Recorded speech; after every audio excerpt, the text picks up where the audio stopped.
Welcome to the Stories Told podcast. This is episode 7, Unseeing. Science fiction, fantasy, time travel.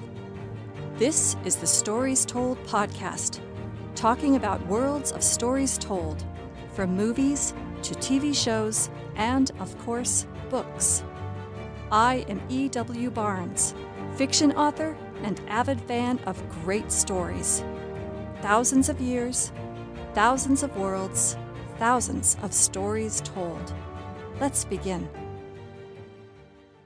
Don't forget to vote on what we talk about next. We've got one more episode left of The Rings of Power, and that's it for the season. In the show notes below, there's a link to a private Facebook group where I've posted a poll. You can choose one of the options listed or offer a suggestion of your own. Today, I'm talking about episode 7 of the new Lord of the Rings series, The Rings of Power, which is streaming now on Amazon. And as you probably know by now, beyond here, there will be spoilers. So if you've not already seen the show and don't want to know what's going to happen, now's the time to click over to a camping video. It's surprisingly relaxing to watch someone else camp. This episode is entitled The Eye, which, like the title of the episode The Great Wave, was a little misleading. No, this episode did not reveal Sauron in all his giant fiery eye glory. To be honest, I'm not entirely sure what the episode of the title meant. We'll talk about that in a moment. And I found this one a little frustrating. More of that later too. This episode touched on all the main storylines. Galadriel and the Númenóreans in the Southlands, the Harfoots and the Stranger, Elrond and Durin, and Adar and the Orcs. The last episode left off with a black wave of ash and fire roaring over the village, just as the villagers and the Númenóreans thought they had won against Adar and the Orcs. This episode opens with Galadriel awakening, covered in ash, the remnants of the village on fire or collapsing under the weight of the eruption debris. Galadriel pulls herself off the ground and searches for survivors. We see Theo looking for his mother, and Galadriel takes him under her wing. Queen Miriel directs Isildur to rescue children from inside a burning building. The building collapses, seemingly killing Isildur. The survivors make their way to the Númenórean encampment. It is then we learn that Miriel has lost her sight from the eruption. Galadriel and Theo must hide from the orcs, who can now travel in the day due to the pall from the volcano. When they reach the camp, Theo is reunited with both his mother and Arondir. Galadriel finds the queen, who vows on the name of her father to continue the fight. I found this use of Miriel's father's name to be interesting.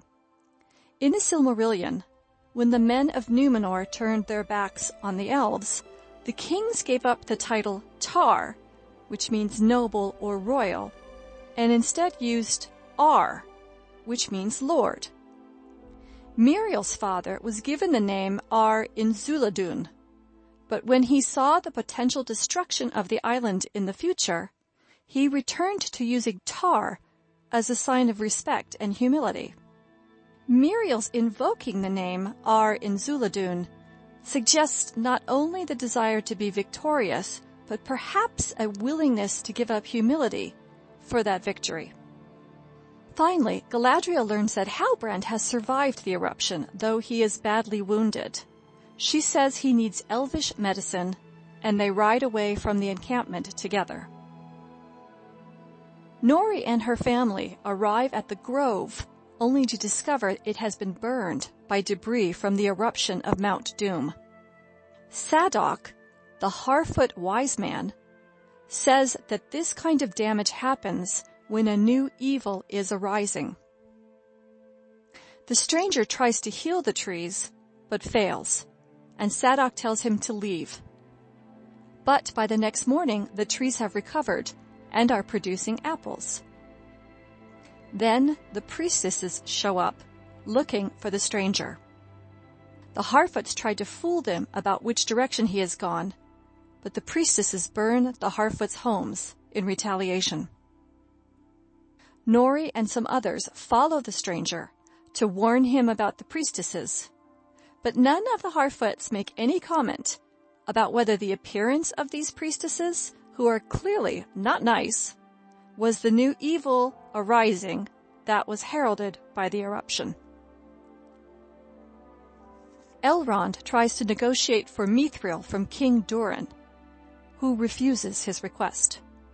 It's only after Prince Durin sees the Mithril curing the blight of the elvish tree leaf that he decides to go against his father and mine the Mithril anyway. He breaks into a large cavern full of the ore, but his father catches him, throws Elrond out of the city, and strips the prince of his title. Then we see the disturbance of the cavern has caused the rebirth of the Balrog. One thing to note here, in The Lord of the Rings, Durin was not a family name handed down from father and son, but the dwarves believed the original Durin, the father of the dwarves, was reincarnated every so often. The showrunners have apparently decided not to do that with their use of King Durin and his son Prince Durin. Finally, there is a short scene at the end of the episode where we see Adar and the orcs reveling in the darkness they have created. Adar says the lands shall be renamed from the Southlands to Mordor. And so what do we know at the end of this episode? The stranger is good. The priestesses are bad. And the Southlands are Mordor. And how did this episode impact my Sauron theories? I still believe that Halbrand is Sauron, and that he's faking his injury to continue his deception that he is a man. Remember how Sauron is described in the books? From the chapter, The Council of Elrond. For in that time he was not yet evil to behold, and he learned all their secrets, and betrayed them, and forged in secret in the mountain of fire the One Ring. Halbrand does not look evil. He presents as an attractive man, but, as Frodo noted in the chapter Strider, the servants of the enemy would seem fairer and feel fouler. Also, in the chapter The Black Gate Opens, Gandalf calls him the base master of treachery. To be betrayed, one must first trust. And right now, the characters all trust Halbrand. I titled this podcast episode Unseeing because all of the characters fail to see how their circumstances are tied with larger issues. To be fair, I don't expect the Harfoots to understand how the burning of their grove is related to the coming of Sauron and the orcs in the Southlands. But I do expect Galadriel to be more cognizant of the machinations of the enemy, having seen them firsthand, as well as Miriel and Elrond, who as leader and scribe respectively, would have studied the history of the war with Morgoth. It was disappointing that no one at least tried to connect the dots, and so the pattern remains unseen. And perhaps that's what the episode title The Eye means, as a reference to Miriel losing her sight, and the failure on every character's part to see what is unfolding. On a scale of 1 to 10, I give this episode an 8. And so, the questions left to be answered are, what will Numenor do next? What do the priestesses want from the stranger? What will the dwarves do when they discover the Balrog? And that brings us to the end of this episode. Thank you for being here. Don't forget to vote in the poll on the Facebook group. And join me next time when we talk about The Rings of Power, Episode 8, the season finale. See you then.